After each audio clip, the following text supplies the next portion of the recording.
Hello सो बात करते हैं आईडीएफसी फर्स्ट बैंक लिमिटेड की। ₹54.20 का स्टॉक हो चुका है। 1.81% के आसपास की गिरावट आई थी। स्टॉक लगातार अपने न्यूट्रल जोन में ही लगातार बना हुआ है। स्टॉक में तेजी बनने की उम्मीद यहाँ पर थोड़ी बन रही थी, बट वी वैद्यनाथन साहब की तरफ से एक अच्छी खबर नहीं आई है। मुझे नहीं लगता कि ये कोई अच्छी खबर है। बात करेंगे वो खबर क्या है और इस हफ्ते में उसका असर क्या हो सकता है। क्या इस हफ्ते में स्टॉक हमारा अपनी जो एक डाउन ट्रेंड रैली है उसको दोबारा से स्टार्ट करेगा और स्टॉक हमारा डाउनवर्ड आ सकता है, या स्टॉक में जो एक रिकवरी यहाँ पर बन रही थी वो रिकवरी कंटिन्यू हो सकती है, क्योंकि बाजार को लेकर के बड़ी खबरें हैं हमारे सामने। जैसे फर्स्ट बैंक में एक खबर आई है इस वीक में 15 मई को, यानी कल के बाजार में, तो उस खबर का कितना असर होगा बात करेंगे इस वीडियो में। चलिए शुरू करते हैं। खरीदारी करनी है या नहीं करनी है, टारगेट क्या होना चाहिए, सब कुछ बात करेंगे। चलिए शुरू करते हैं, बट उससे पहले अगर आप चैनल पे नए हो तो प्लीज चैनल को सब्सक्राइब कर दो and hit that bell icon ताकि आपको नोटिफिकेशन मिल सके। चलिए स्टार्ट करते हैं। बात करें आईडीएफसी फर्स्ट बैंक की, तो जो फ्राइडे का चार्ट रहा था हमारा वो बहुत अच्छा देखने को नहीं मिला था। वॉल्यूम में लगातार कमी देखने को मिली है हमें यहाँ पर, और वॉल्यूम में जब भी कमी आती है तो इस तरह के फ्लैट चार्ट पैटर्न बनना स्टार्ट हो जाते हैं। और फ्लैट चार्ट पैटर्न जब भी बनते हैं इस तरह के, तो वहां पर अच्छी खबरें नहीं होती हैं कहीं ना कहीं। इस तरह के चार्ट में आप कुछ भी नहीं कर सकते, मतलब ट्रेडिंग भी नहीं कर सकते हो, स्विंग ट्रेडिंग भी नहीं कर सकते हो, और लॉन्ग टर्म के लिए तो खैर रख सकते हो स्टॉक को बाय करके, लॉन्ग टर्म के लिए तो हमेशा अच्छा है। बट शॉर्ट टर्म वाले अगर यहाँ पर नहीं होंगे तो स्टॉक में मूवमेंट नहीं होगी। शॉर्ट टर्म वाले स्टॉक को मूव करवाते हैं, वो बहुत इंपॉर्टेंट है यहाँ पर। तो कहीं ना कहीं वॉल्यूम हमें देखने को नहीं मिला है बाजार में। बाकी सबसे पहले हम बात करते हैं कि खबर क्या है हमारे सामने, जिसकी वजह से मुझे लगता है कि यहाँ पर ये खबर है 15 मई की खबर है। आप यहाँ पर डेट दे सकते हैं, शाम को आई थी खबर हमारे सामने। और आज 16 मई V Vaidyanathan has transfer total 4.5 lakh shares to M Silvaraj, Alexia Silvaraj and Utkarsh Tundarkar as a gift. साहब ने गिफ्ट दे दिया है 4.5 लाख शेयर्स अपने दोस्तों को। बताया गया है आगे कि ये किसी तरह से रिलेटेड नहीं थे, इनको घर खरीदना था और घर खरीदने के बाद 1.5 लाख शेयर्स इन्होंने गिफ्ट में बांट दिए हैं। मतलब आप समझ सकते हो कि एक ऐसा मैनेजिंग डायरेक्टर जिसके ऊपर लोग रिटेल इन्वेस्टर इतना भरोसा करके बैठे हैं कि वो आईडीएफसी फर्स्ट बैंक को एक अच्छे मुकाम पर लेकर के जाएंगे, आईडीएफसी फर्स्ट बैंक को एचडीएफसी से कम्पीट करवाएंगे, वो अपने शेयर्स को इस तरह से बांट रहे हैं। यहाँ पर प्रॉब्लम क्या है वो मैं आपको बताऊंगा यहाँ पर। बट इस खबर का देखो, मुझे नहीं लगता कि ये कोई अच्छी खबर है, और इस तरह से वी वैद्यनाथन साहब ने, ये पहली बार नहीं है जब इन्होंने ऐसा कुछ किया हो।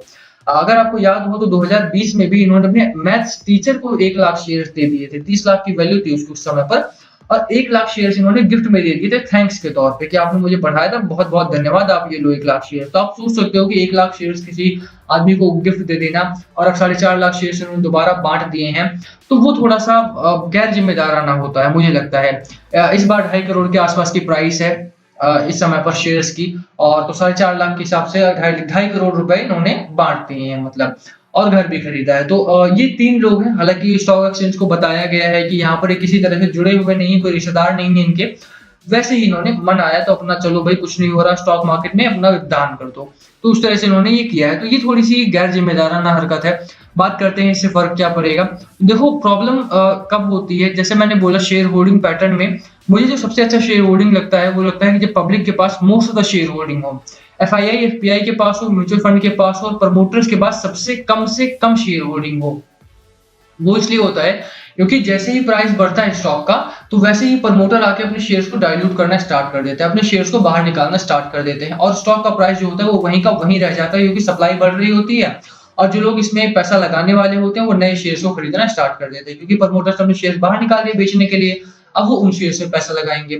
अगर 100 शेयर्स ये मान लिया बाजार में और 50 शेयर प्रमोटर के पास है, तो अगर डिमांड आएगी तो उन 100 शेयर्स में से आएगी, और जो भी पैसा लगाएगा 100 में लगाएगा, तो सप्लाई 100 की ही है, और अगर 100 के ऊपर ही बाइंग हो रही है तो डिमांड तेजी से बढ़ेगी और स्टॉक प्राइस तेजी से बढ़ेगा। बट जैसे ही 100 में से जैसे ही थोड़ा प्राइस बढ़ा, वैसे ही 10 शेयर्स और आ गएगा प्रमोटर की तरफ से, तो प्राइस वहीं का वहीं रह जाएगा। और वही एक चीज वी वैद्यनाथन साहब यहाँ पर करने की कोशिश कर रहे हैं। लगातार इनसे जो बड़ी उम्मीदें हैं उसको मिट्टी में मिलाने की कोशिश की जा रही है। 4.5 लाख शेयर्स यहाँ पर दान देने की कोई खास जरूरत थी नहीं, ठीक है। ये रिटेल इन्वेस्टर के साथ एक खेल करने वाली बात है, गेम प्ले करने वाली बात है कि यार मैं बढ़ने नहीं दूंगा। अभी यहाँ पर एक अच्छी डिमांड बन रही थी, आपको याद हो तो डिलीवरी परसेंटेज लगातार तेजी में था हमारा, और स्टॉक में अच्छी खबरें भी आ रही थी, और उसी अच्छी खबरों को देखते हुए लग रहा था कि स्टॉक में एक अच्छी तेजी बरकरार रहने की उम्मीद है।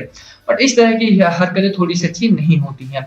बाकी बात करें अगर हम बाजार को लेकर के, कि बाजार को लेकर के क्या खबर है, ये खबर मुझे लगता है कि बहुत नेगेटिव है, और इस खबर को एक नेगेटिवली इम्पैक्ट करेगा स्टॉक हमारा आने वाले दिनों में। बाकी बाजार को लेकर के अच्छी खबरें हैं हमारे सामने। बाजार को अगर आप देखोगे तो स्पुतनिक वैक्सीन का मिड जून तक एक बड़ा लॉट आ सकता है हमारे ₹1000 पर शॉट के हिसाब से लोगों को दिया जाएगा। तो वैक्सीनेशन के फ्रंट पर एक अच्छी खबर है। कोविड-19 और म्यूकोरमाइकोसिस के फ्रंट पर अच्छी खबरें हालाँकि नहीं है, नंबर्स बढ़ रहे हैं। और जो बाकी चीज़ें हैं अगर आप देखोगे, होने से तो नहीं रोका जा सकता, बट होने के बाद काफ़ी कुछ कंट्रोल किया जा सकता है। उस सिचुएशन में अगर आप देखोगे तो यहाँ पर गवर्नमेंट ऑफ इंडिया काफ़ी कुछ यहाँ पर प्लान कर रही है। दिल्ली गवर्नमेंट ने 2 बड़े ऑक्सीजन प्लांट दिल्ली में लगा दिए हैं ताकि ऑक्सीजन की कमी ना हो। मुंबई से नंबर्स कम आने स्टार्ट हुए हैं थोड़े से। डीआरडीओ ने 500 ऑक्सीजन प्लांट पूरे इंडिया वाइड लगाने का घोषणा किया है ताकि ऑक्सीजन की कमी ना हो। तो स्टेटमेंट्स आई हैं, स्टेटमेंट्स बड़ी हो तो उसका असर पॉजिटिव पड़ता है बाजार के ऊपर। और बाजार को लेकर के चाहे स्पुतनिक की खबर हो चाहे जाइडस की हो, जाइडस में पता नहीं क्यों देरी की जा रही है, वरना जाइडस को अगर अप्रूवल दिया जाता तो वो भी एक अच्छी खबर होती बाजार के लिए। बट लेट्स होप कि जो भी आए बढ़िया आए यार, वो ज्यादा बेहतर रहेगा। जाइडस अगर अप्रूवल मिल भी जाता है और अच्छी वैक्सीन नहीं है तो उसका करेंगे भी क्या। तो इसलिए ठीक है, ड्रग रेगुलेटरी अगर टाइम ले रही है तो कम से कम एक अच्छे से उसको डेटा एनालिसिस करके के बाद ही निकाले तो ज्यादा बेहतर रहेगा। बाकी कोविड के फ्रंट पर अच्छी खबरें हैं हमारे सामने, तो वो अच्छी खबर है और बाजार में उसका पॉजिटिव इम्पैक्ट देखने को मिल सकता है। एक और अच्छी खबर है एफआईआई डीआईआई के फ्रंट से। डीआईआई ने फ्राइडे को खरीदारी करना शुरू किया है। पिछले 3 दिन यहाँ पर, फ्राइडे को छोड़ दिया जाए तो पिछले 2 से 3 दिन यहाँ पर बिकवाली की थी और वो एक बड़ा कारण था कि बाजार में दबाव देखने को मिला था। बट फ्राइडे को यहाँ पर खरीदारी इनकी तरफ से आई है, बाजार में पैसा इनकी तरफ से आया है। तो ये एक अच्छी खबर है कम से कम कि यार अगर इनकी तरफ से भी पैसा आता रहता है तो बाजार थोड़ा-सा सपोर्ट में रहेगा, बाजार में थोड़ा-सा न्यूट्रल ज़ोन बना रहेगा और बाजार में न्यूट्रल ज़ोन बनेगा तो स्टॉक हमारा एटलीस्ट इस न्यूट्रलिटी के बीच में ट्रेड करता हुआ देखने को मिल सकता है। इस पॉइंट ऑफ टाइम पर देखो, मैं थोड़ा-सा अपना सपोर्ट डाउनवर्ड लेकर के जाना चाहूँगा कि मुझे लगता है कि ये सपोर्ट तो मेरा ब्रेक हो सकता है इस हफ्ते में अगर बाजार सपोर्ट नहीं करता है तो। जो दूसरा सपोर्ट है हमारे सामने वो इस पॉइंट ऑफ टाइम पर है ₹52.30 का सपोर्ट है हमारे सामने एक, जो इससे नीचे है। तो वहाँ तक मुझे लगता है कि स्टॉक अगर गिरावट में होता है तो स्टॉक यहाँ तक हमारा डाउनवर्ड जा सकता है। अपर साइड में 59 का आप टारगेट लेकर के चल सकते हो, जो पहला रेजिस्टेंस ज़ोन है। स्टॉक अभी न्यूट्रल ज़ोन में है, ना बुलिश है ना ही बेयरिश है और आरएसआई की बात करें तो 46 का आरएसआई है। तो चार्ट पैटर्न हमारा न्यूट्रल ज़ोन का है।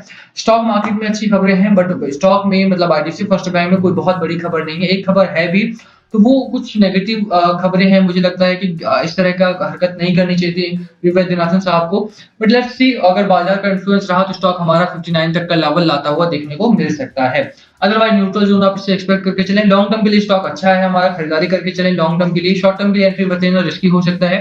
वीडियो यहीं खत्म करते हैं। पसंद आए तो लाइक करना, लास्ट कॉल आपका होना चाहिए। बाय करना है, सेल करना है या होल्ड करना है, क्या है आपकी स्ट्रैटेजी, प्लीज कमेंट करके शेयर करना। वीडियो पसंद आए तो लाइक करना, चैनल पे नए हो तो सब्सक्राइब किए बिना मत जाना। Thank you for watching, thank you.